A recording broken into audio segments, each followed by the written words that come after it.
Oh baik, kita akan coba untuk mendalami, memahami konsep dan dari misal buku ya. Jadi ada beberapa konsep seperti kekuasaan ya.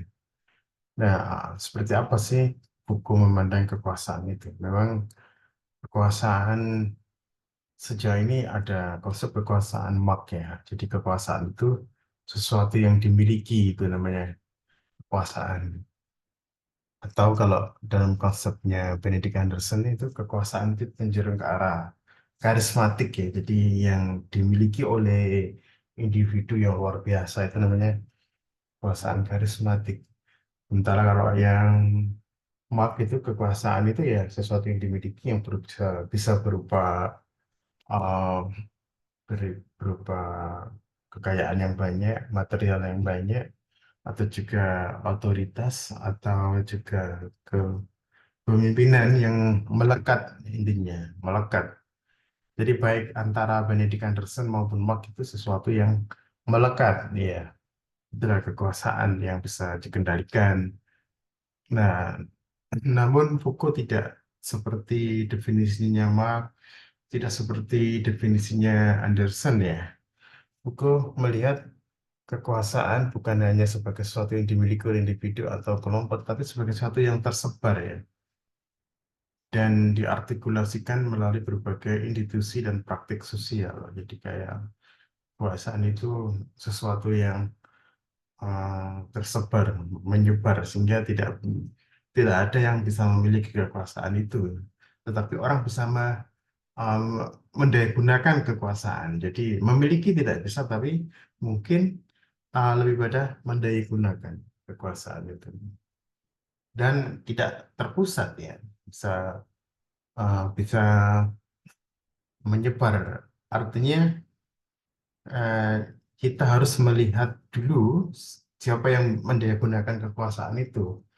Tidak seperti kayak feminis yang mengatakan bahwa kekuasaan itu didominasi oleh laki-laki, bahwa ada budaya patriarki yang mencengkeram perempuan gitu ya. Tidak seperti itu. Dalam konteks Foucault, bisa saja pada kasus-kasus tertentu yang bisa mendayagunakan kekuasaan itu malah perempuan ya, di kelompok masyarakat tertentu, di elemen kelompok atau komunitas tertentu, atau di budaya tertentu. Itu mungkin perempuan lebih memiliki kemampuan untuk mendayagunakan kekuasaan, dan sebenarnya bisa saja perempuan bisa mendayagunakan kekuasaan pada kasus-kasus tertentu, pada isu-isu tertentu, dan laki-laki bisa juga ya mendayagunakan pada isu-isu tertentu. Jadi di sini tidak ada yang namanya totalitas bahwa selalu yang memiliki kekuasaan itu adalah laki-laki kan gitu ya. Nah, ini yang perlu dipahami. Nah, kekuasaan ada dalam semua hubungan sosial dan beroperasi melalui mekanisme yang halus dan tersembunyi, itu menurut Foucault. Jadi tidak seperti bayangannya kekuasaan itu muncul seperti kayak praktik-praktik seperti ide apa seperti militer misalnya, seperti itu tidak ya. Nah, ini bukan hanya tentang dominasi dan penindasan, tapi tentang produktivitas dalam pembentukan subjek. Jadi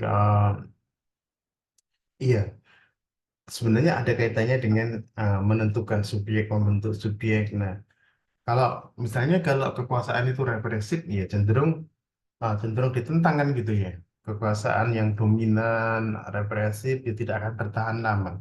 Tetapi kekuasaan itu muncul dalam bentuk yang lebih subtil ya, lebih halus ya, sehingga lebih memberikan iming-iming rasanya itu ya, memberikan kayak mesti apa namanya itu ya, regulasi, atau seperti kayak apa semacam iya misalnya semacam kayak kemudahan, atau semacam kayak privilege, atau semacam kayak iya namanya apa namanya penghargaan ya. Jadi kayak melalui pendisiplinan, tapi artinya tidak melalui dominasi atau represif atau penindasan itu. Oke, baik.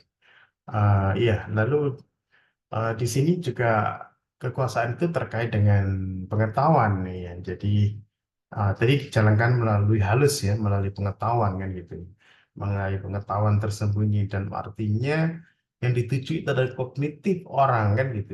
Jadi ya bukan fisikal ya, mendisiplinkan orang itu bukan lagi dengan fisikal tapi lebih pada kognitif. Oke. Konsep ini menunjukkan hubungan erat antara pengetahuan dan kekuasaan. Pengetahuan tidak netral, tetapi selalu terkait dengan kekuasaan. Iya, makanya tadi itu munculnya melalui pengetahuan.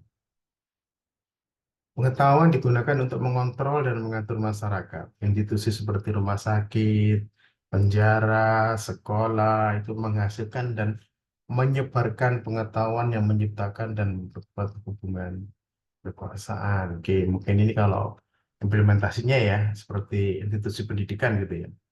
Jadi kalau misalnya ingin menganalisis tadi itu uh, power knowledge, teliti dulu bagaimana kurikulum misalnya, kurikulum dan metode pengajaran di Indonesia itu menjemerinkan hubungan kekuasaan. Misalnya bagaimana sejarah diajarkan, ya, pertama di SMP, SMA ya, atau SD ya. Bagaimana sejarah diajarkan dan siapa yang menulisnya. Ini kayak gitu ya. Jadi sejarah apa dan ditulis oleh siapa. Nah, disitulah kekuasaan akan bermain melalui pengetahuan kan ini kan. Atau media.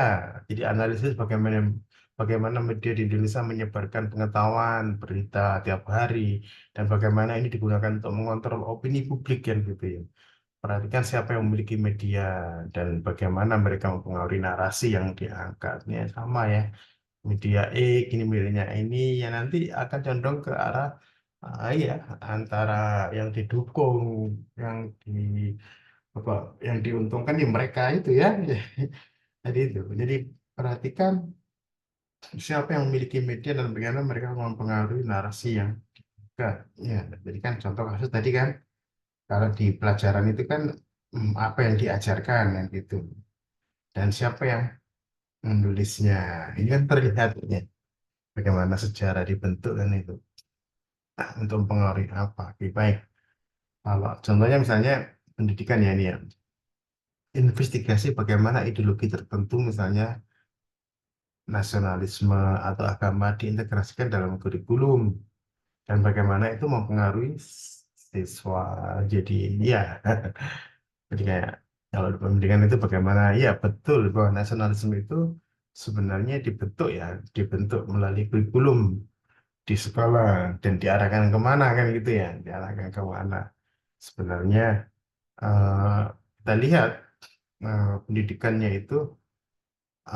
itu terkait sekali dengan ideologi kan gitu ya makanya kan ada misalnya mata kuliah wajib kan gitu ya mata kuliah wajib institusi mata kuliah wajib nasional itu kan intinya di sini kan ya titipan gitu gitu kalau teman-teman misalnya kenapa kok mata kuliah ini kok ada gitu ya nah itu pun nggak boleh dihapus itu harus diajarkan lalu siapa yang menulis kan itu jadi siapa kan bahkan di beberapa mata kuliah itu harus ada peraturannya siapa yang ngajar siapa yang menulis itu ada aturannya sendiri kan gitu artinya tidak dibiarkan bebas artinya di situ ada ideologi yang bermain di sana baik analisis berita dan program televisi untuk melihat bagaimana isu-isu tertentu dibingkai dan bagaimana ini mencerminkan dan memperkuat struktur kekuasaan jadi ini ada yang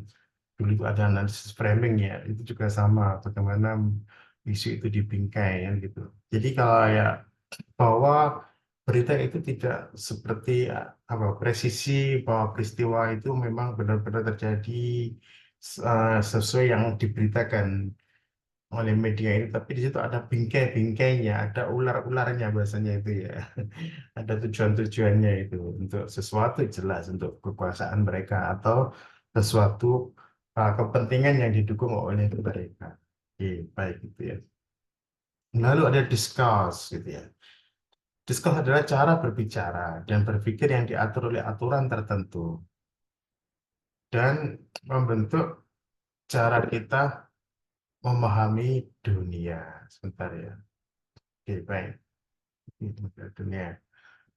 Diskursus mencakup bahasa, praktik, dan institusi yang menentukan apa yang bisa dikatakan oleh siapa dan dalam konteks apa. Diskursus membentuk identitas dan subjek, serta mendefinisikan apa yang dianggap benar dan salah. Jadi nanti di penghujung ini nanti teman-teman bisa apa ya, ada soal ya, bagaimana menentukan diskursus ya. Misalnya, jadi satu saja ya, bagaimana diskursus.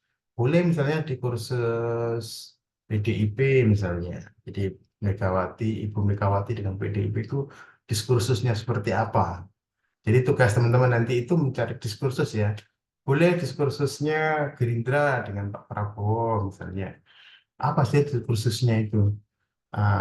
Iya, sehingga nanti teman-teman bisa peka dengan pemerintahan ke depannya ya. Bagaimana diskursusnya misalnya partai PKB misalnya, boleh. Bagaimana diskursusnya PAN? Jadi ambil salah satu aja. Nah, caranya nanti itu adalah coba ada ini tentang aturan ya, oleh aturan oleh itu. Jadi untuk memahami diskursus itu harus melihat ya pemberitaan mereka, pidato mereka ya, pidato pidato misalnya pidato Ibu Megawati dari tahun 98-an, 2000-an sampai sekarang itu coba dilihat apa yang sama kan gitu ya, ada yang sama. Tapi juga boleh ya, jadi tidak hanya politik ya. Teman-teman boleh mengambil diskursusnya kelembagaan agama, keagamaan misalnya Nahdliyin. Kalau teman-teman dari Nahdliyin bisa misalnya seperti apa sih diskursusnya Nahdliyin itu, atau seperti apa sih diskursusnya Muhammadiyah misalnya. Boleh. Jadi ini boleh mengambil politik, partai politik, boleh mengambil organisasi keagamaan ya. Nah, tapi syaratnya tadi itu jadi harus mencari apa yang dianggap paling penting. Nah, itu bisa dia dari berita-beritanya, pidato-pidatonya, atau khotbah-khotbah itu ya. Khotbah yang dari tokoh-tokoh penting di Muhammadiyah, di NU itu coba dipetakan. Jadi tidak hanya satu khutbah ya. Kalau bisa itu ada beberapa sampel ya. Ada reguler itu dari mungkin 90-an, 2000-an, 2020-an itu nanti akan terlihat ya. Jadi sesuatu yang diulang-ulang, ditekankan, yang selalu muncul dalam dalam pidato misalnya itu adalah sebuah diskurs. Nah, biasanya tentukanlah 3 diskursus saja yang mungkin ya. Jadi ambil satu kasus, apa bisa diskursus partai politik, bisa diskursus keagamaan ya, lembaga keagamaan, tapi nanti masing-masing cari diskursusnya, karena tidak mungkin diskursus cuma satu ya. Misalnya diskursusnya Ibu Mega dengan PDI itu mungkin ada 3 gitu ya. Ya, apa yang dianggap penting oleh beliau, kan gitu, oleh partai politik. Atau misalnya diskursusnya NU misalnya, mungkin teman-teman bisa mengambil seperti bagaimana bangunan diskursus yang yang dipopulerkan oleh Gus Dur misalnya. Itu, nah nggak mungkin satu ya, pasti ada beberapa diskursus yang itu akan konsisten diulang-ulang oleh Gus Dur ya dalam beberapa kesempatan. Gitu. Nah, kalau tadi teman-teman bisa mengambil juga diskursusnya Muhammadiyah ya, bagaimana Pak Amin Rais itu ya sebagai simbol Muhammadiyah itu misalnya melakukan pidato dari tahun 90-an, tahun 2020, 20, tahun 2000-an gitu ya. Nanti dicari. Kalau bisa itu jangan satu diskursus, pasti lebih dari satu lah. Karena lembaga begitu besar seperti partai, seperti organisasi keagamaan pasti punya banyak diskurs, tapi jangan banyak-banyak, 3 saja. Ya, ambil satu kasus, oke. Itu nanti soalnya. Nah, analisis misalnya kebijakan publik ini tadi soalnya, tapi sekarang kembali ke diskusi itu apa sih misalnya. Contohnya, ya, jadi wacana yang digunakan dalam kebijakan publik seperti kesehatan, pendidikan, dan lingkungan. Jadi ini kan kalau ini diterapkan di kesehatan ya, kalau pendidikan dan lingkungan, maka di sini kan perhatikan bagaimana bahasa dan narasi yang digunakan untuk mencerminkan dan mengkonstruksi realitas sosial. Jadi diskursus itu digunakan untuk mengkonstruksi realitas sosial. Jadi tadi kan dalam politik ya, dalam partai politik dan dalam organisasi keagamaan itu dibangun mulai dari tahun 90-an, bahkan mungkin tahun 70-an, tahun 80-an misalnya. Tapi untuk memudahkan teman-teman mencari berita, mencari bahan sumber mungkin bisa dimulai tahun 90-an atau 2000-an. Oke. Seperti sosial media itu kan dia melakukan analisis yang muncul di misalnya ini kan contoh kalau tadi kan tugasnya ya. Tapi misalnya teman-teman juga bisa mengambil skripsi nantinya itu analisis diskursus gitu ya. Analisis tadi kan ini kesehatan, bisa pendidikan, bisa lingkungan atau sosial media kan gitu. Juga boleh analisis khusus yang muncul di sosial media terkait isu-isu seperti ya politik, agama, dan identitas.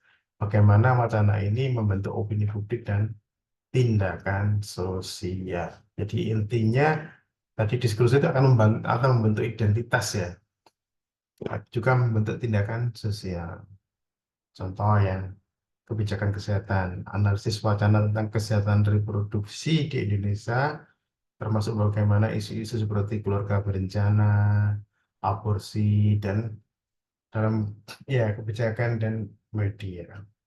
Ya, jadi itu. Oke, sosial media misalnya tentang bagaimana isu-isu politik seperti pemilihan umum, kebijakan pemerintah dibahas di platform seperti Twitter, sekarang namanya X ya, Facebook, dan bagaimana ini mempengaruhi tindakan dan opini masyarakat. Oke.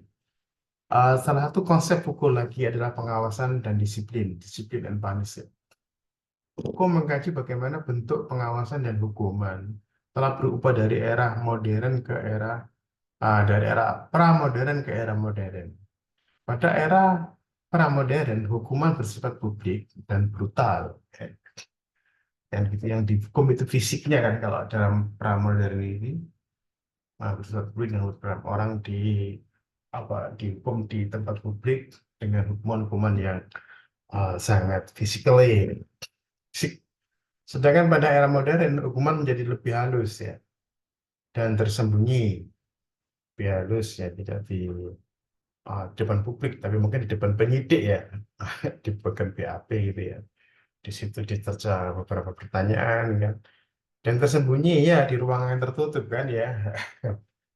Nah, ya setelah diputuskan, kalau tadi kan misalnya dicambuk di depan umum, dipotong tangannya di depan umum, dipancung di depan umum. Nah, sekarang kan dengan era modern ini kan enggak ya, eh, tersembunyi di blok-blok gitu ya, di kamar-kamar. Nah, itu melalui ada pengawasan, ada pendisiplinan kan gitu.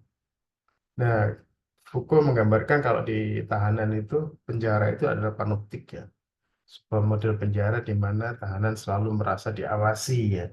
Jadi ini pengawasan dan hukuman. Jadi kayak ini, tapi sebenarnya tetap saja bahwa yang dihukum, yang disentuh itu adalah kognitifnya ya, bukan fisik ya, kognitif yang diawasi. Jadi misalnya di sebelum tahanan itu dimasukkan ke penjara, dijebloskan ke kamar itu kan dia diberi orientasi ya namanya itu, diberikan penjelasan bahwa tahanan ini diawasi oleh CCTV ini. Jadi kognitifnya yang disentuh. Ya, diawasi oleh berapa CCTV, diawasi oleh sipir, diawasi oleh sinar mengintai di atas gitu ya, selalu reguler memantau kan gitu misalnya. Nah, tapi yang dilumpuhkan ini ada kognitifnya karena kita nggak tahu berapa apa betul bahwa CCTV itu nyala juga belum tentu kan ya. Nah, apakah si sipir itu juga selalu 24 jam juga belum tentu kan. Lalu menara itu apakah ada orangnya ya juga belum tentu. Tetapi di sini yang disentuh adalah kognitif si tahanan itu. Oke, itu disebut dengan panoptik. Ya, misalnya kalau implementasinya ya, teliti bagaimana sistem penjara di Indonesia beroperasi termasuk praktik pengawasan dan hukuman. Perhatikan bagaimana konsep panoptik dapat diterapkan untuk memahami pengawasan di penjara. Jadi kayak tahanan misalnya itu dibilangnya ada CCTV kan gitu ya. Tapi nanti di kamera pengintai di depan, biasanya di front office itu terlihat ada, seolah-olah CCTV itu menyala kan gitu ya. Hmm. Menyala di blok berapa itu. Itu tuh sebenarnya itu juga ditunjukkan ke ini ya, ke tahanan agar, oh ini loh sebenarnya bahwa CCTV ini menyala kan gitu kan itu. Itu untuk melumpuhkan tadi kognitifnya, seperti di sekolah dan tempat kerja. Bagaimana disiplin diterapkan di sekolah dan tempat kerja, termasuk penggunaan teknologi untuk pengawasan dan pengatur perilaku ya. Kalau di sekolah pasti ada di CCTV, sama ada di tempat kerja juga ya, lalu ada fingerprint ya. Nah, fingerprint itu kan juga penunduk, apa, pendisiplinan ya. Jam berapa dia datang, jam berapa dia pulang ya, terekam secara digital ya. Nah, contohnya adalah investigasi kondisi penjara di Indonesia, termasuk bagaimana narapidana diawasi, diperlakukan, bandingkan dengan konsep panoptikon, dan untuk melihat bagaimana pengawasan terjadi. Kalau tahanan-tahanan seperti abad pertengahan yang dirancang oleh Jeremy Bentham itu kan, rumah tahanan itu kan seperti melingkar ya, seperti kayak mall-mall itu yang dari atas bisa mengawasi ke bawah, yang dari bawah bisa mengawasi ke tengah, ke atas itu kan. Itu untuk memudahkan pengawasan. Nah, mungkin eh, tahanan atau penjara di Indonesia ini mungkin seperti kayak bangunannya seperti kayak ini ya, kayak rumah sakit ya, misalnya. Seperti sekolah. Jadi kalau Anda perhatikan ya, struktur bangunan antara sekolah, rumah sakit, dan tahanan di Indonesia itu hampir sama ya. Jadi kayak ada lorong-lorong gitu ya, supaya untuk pengawasan, sapu bersih satu kali pandang sudah terlihat semua itu. Ada lorong kan gitu, ada banyak kamar-kamar kan gitu ya. Jadi situ intinya ada, coba lihat rumah sakit ya, rumah sakit, tahanan, sekolah itu kan hampir sama ya. Nah, strukturnya adalah pengawasan. Sekali pandang sudah bisa terawasi kanan kiri, atas bawah kan gitu ya. Dan sekolah ya sama tadi bagaimana menggunakan CCTV ya. Tadi, dan ada absensi digital untuk mengawasi siswa dan guru. Nah, ya. Jadi kayak fingerprint itu juga termasuk pendisiplinan. Ya, yang datang-datang nggak pernah datang ke tempat kerja, dipaksa kan akhirnya kan, karena terekam jejaknya itu digitalnya. Jam berapa dia datang, jam berapa. Nggak bisa seperti dulu manual kan. Orang boleh menulis, nggak, walaupun nggak masuk di kerja bisa menulis jam ini datang, masuk kan gitu kalau manual. Sekarang tidak. Ya, itulah namanya panoptikon. Ada juga konsep buku tentang biopolitik ya. Biopolitik adalah cara-cara di mana negara mengatur kehidupan populasi melalui berbagai kebijakan dan praktik ya, seperti, iya, seperti apa, KTP kan gitu ya, NPWP itu termasuk biopolitik ya. NPWP, KTP, NIK itu adalah, iya, sehingga ada ini, ada penertiban gitu ya.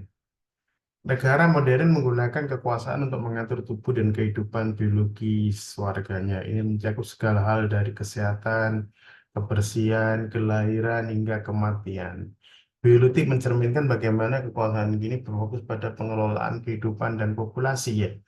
Jadi kalau ada akte kelahiran, nah itu juga termasuk biopolitik ya. Nah, akte kelahiran, ada kartu keluarga, itu juga biopolitik tercatat itu ya. Terus kartu nikah itu juga biopolitik. Jumlah anak di kartu keluarga termasuk biopolitik ya. Jadi mulai ya terkait dengan pendataan-pendataan itu, termasuk akte kematian, akte kematian, akte lahir, ini semua adalah eh, contoh bagus tentang beroperasinya biopolitik ya, untuk mengatasi populasi. Misalnya eh, dia pegawai misalnya dengan anak berapa. Kalau anak dua mas, kan tercantum di kakaknya itu kan anaknya berapa, empat sebenarnya. Nah, kalau anaknya empat berarti eh, yang dua dapat dapat santunan, yang dua lagi tidak dapat ya, gitu. Tapi juga ini mengatur tentang kesehatan juga ya nih. Kesehatan ya juga itu termasuk BPJS atau asuransi itu ya, termasuk itu. Dan ini biopolitik ini terlihat sekali ketika waktu COVID ya. Waktu COVID ini orang nggak bisa mengelak kalau misalnya belum belum vaksin ya. Belum vaksin dia nggak bisa naik kereta ya. Belum vaksin poster atau dia nggak bisa naik pesawat. Nah itu contoh dari biopolitik gitu ya. Pengaturan melalui NIK, melalui apalagi sekarang ini KTP sekarang kan ya digital, digital sekarang ya. KTP atau digital elektronik itu artinya. Sehingga jelas sekarang dengan biopolitik ini kehidupan semakin terdisiplinkan ya, terdisiplinkan. Nah, misalnya bayangkan misalnya ya, jadi kita membeli tiket kereta itu kan tertulis dia sudah booster atau belum kan, dia sudah vaksin atau belum kan gitu. Sebenarnya dia membeli tiket pesawat dari Jogja ke Surabaya. Nah, beli pesawatnya ini tanggal 29 misalnya, itu belum diterapkan booster 2 misalnya. Booster 1 masih bisa naik pesawat. Nah, pada dia membeli tiket pesawat itu tanggal 29. Nanti tanggal 30 ternyata ada pengumuman yang naik pesawat harus sudah booster 2 gitu misalnya. Nah, itu akhirnya nggak bisa masuk deh. Dianggap tidak layak terbang kan gitu ya. Nah, itu seperti itu. Jadi semakin digital, akte kelahiran, KTP, keluarga atau keluarga, ini ini menandakan kehidupannya semakin semakin terdisiplinkan itu ya. Terdisiplinkan. Kayak seperti ini kebijakan kesehatan. Bagaimana negara mengatur kesehatan populasi termasuk vaksin tadi kan, kebijakan keluarga berencana, manajemen pandemi, misalnya tadi uh, 2 anak cukup, satu laki-laki dan perempuan sama saja. Misalnya. Artinya ketika dia mengikuti program-program berencana, maka dia dapat kemudahan, artinya dapat santunan kan. Tapi kalau dia nggak, istilahnya kebobolan, misalnya ya, anaknya 4 5 kan dia nggak ditanggung yang 3 itu, anak ketiga itu. Nah itu juga termasuk tadi ya. Demografi dan populasi. Analisis kebijakan terkait dengan kontrol populasi seperti tadi sudah ya, kebijakan keluarga berencana. Nah, tadi ini juga sama pandemi ya. Studi tentang bagaimana pemerintah Indonesia menangani pandemi termasuk kebijakan karantina, vaksinasi, dan pelacakan kontak atau tracing gitu ya. Analisis bagaimana biopolitik berperan dalam pengelolaan kesehatan populasi. Keluarga berencana, investigasi program KB di Indonesia termasuk bagaimana pemerintah mendorong atau mengatur jumlah anak dalam keluarga dan dampaknya pada masyarakat. Jelas tadi ada programnya KB, nanti kalau dia pegawai negeri, yang 2 masih ditanggung anaknya, tapi yang 2 kan nggak ditanggung kan. Nah itu juga biopolitik. Baik, lalu ada arkeologi pengetahuan.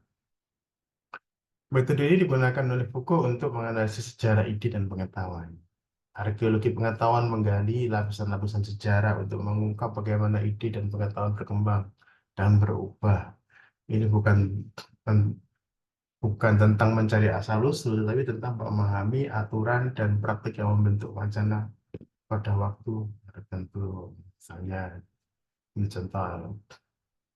Jadi kalau ini langkah-langkah analisis arkeologi pengetahuan, ini adalah identifikasi wacana dulu ya. Tentukan wacana atau sistem pengetahuan yang ingin Anda analisis. Ini berupa bidang kedokteran, pendidikan, dan hukum misalnya.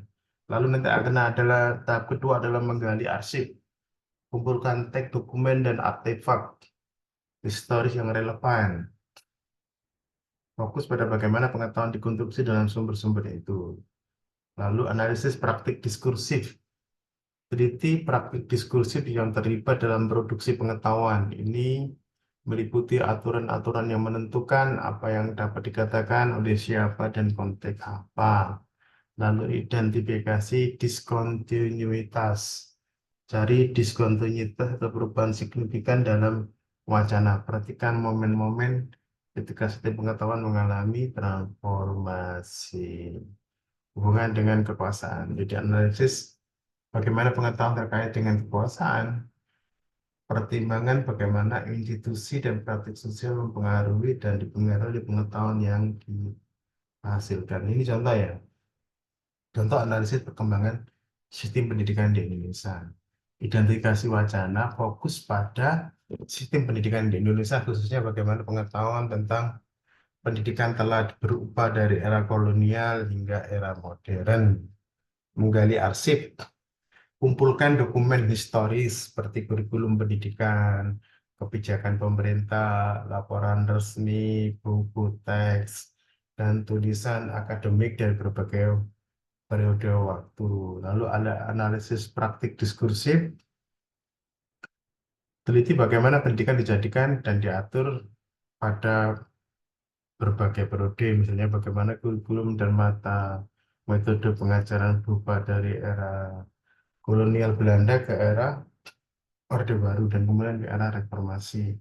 Perhatikan siapa yang memiliki otoritas untuk menentukan kebijakan pendidikan dan bagaimana hal itu berubah seiring waktu. Dan keempat, identifikasi diskontinuitas. Cari momen-momen penting ketika terjadi perubahan signifikan dalam sistem pendidikan seperti peralihan dari pendidikan kolonial yang berfokus pada pengetahuan untuk kepentingan kolonial ke pendidikan nasional yang menekankan identitas nasional.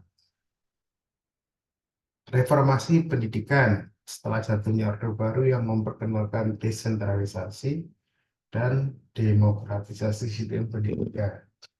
Hubungan dengan kekuasaan, jadi analisis bagaimana hubungan dalam kebijakan pendidikan mencerminkan perubahan dan hubungan kekuasaan. Misalnya, bagaimana pendidikan selama era kolonial digunakan sebagai alat kontrol oleh pemerintah kolonial. Ya, makanya dulu kenapa yang dibuka itu adalah jurusan-jurusan seperti kayak insinyur, kedokteran, ekonomi. Tapi kalau ilmu-ilmu sosial kayaknya nggak dibuka oleh Belanda ya.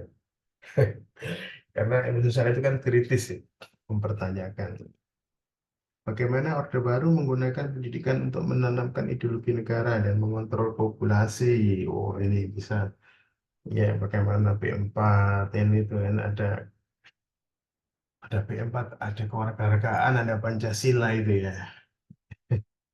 Ya, bagaimana reformasi pendidikan pasca Orde Baru mencerminkan upaya untuk desentralisasi dan pemberdayaan daerah juga boleh. Kalau mau contoh di bidang pendidikan, misalnya, kesehatan misalnya ya. Jadi ini adalah tahap-tahap ya, analisis arkeologi ada 5 tahap. Pertama tadi identifikasi wacana, fokus pada diskursus tentang kesehatan masyarakat di Indonesia termasuk isu-isu seperti penyakit, kebersihan, kesehatan reproduksi, menggali arsip, kumpulkan dokumen dari Kementerian Kesehatan, laporan kesehatan publik, kampanye kesehatan, serta artikel dan buku tentang kesehatan dari berbagai periode, analisis praktik diskursif, teliti bagaimana wacana tentang kesehatan dibentuk oleh berbagai institusi seperti rumah sakit, klinik, pemerintah, perhatikan bagaimana kesehatan didefinisikan dengan bagaimana kesehatan didefinisikan dan diatur.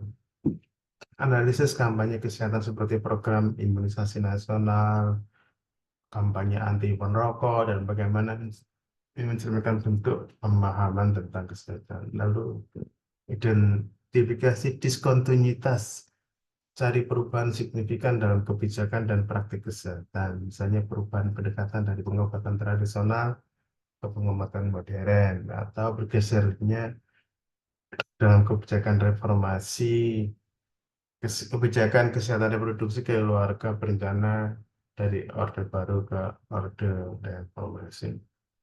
Yang kelima, hubungan dengan kekuasaan. Analisis bagaimana kebijakan kesehatan terkait dengan kekuasaan politik dan sosial. Misalnya bagaimana KB keluarga berencana digunakan sebagai alat biopolitik untuk mengontrol populasi dan bagaimana kebijakan kesehatan reproduksi mencerminkan hubungan kekuasaan. Baik. Lalu ada genealogi ya. Genealogi adalah metode sejarah yang digunakan oleh buku untuk mengungkap asal-usul praktik sosial dan institusi. Genealogi berfokus pada kontingensi dan perubahan sejarah, menunjukkan bagaimana praktik-praktik tertentu muncul dan menjadi dominan. Ini menekankan aspek-aspek yang terabaikan atau ditekan dalam sejarah resmi. Sejarah ini contoh analisisnya ya, sejarah institusi terkait teliti asal-usul dan perkembangan institusi penting di Indonesia seperti sistem pendidikan, militer, birokrasi, lalu cari praktik sosialnya. Lakukan analisis genealogis pada praktik-praktik sosial tertentu seperti tradisi pernikahan, ritual keagamaan, atau politik kesehatan tradisional. Ini adalah contoh ya. Analisis sejarah ini di pendidikan tentunya. Analisis sejarah sistem pendidikan di Indonesia, termasuk bagaimana perubahan kebijakan pendidikan yang mencerminkan perubahan dan hubungan kekuasaan. Atau contoh militer ya, studi tentang bagaimana militer Indonesia berkembang dari era kolonial hingga era modern, termasuk bagaimana praktik-praktik dan struktur kekuasaan militer berubah. Baik. Eh, jadi itu ada sudah sampai ke teknologi.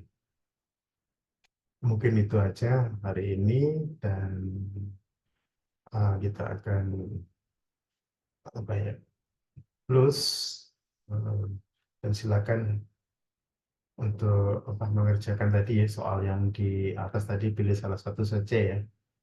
Apakah wacananya partai politik atau wacananya lembaga keagamaan. Terima kasih, sampai jumpa.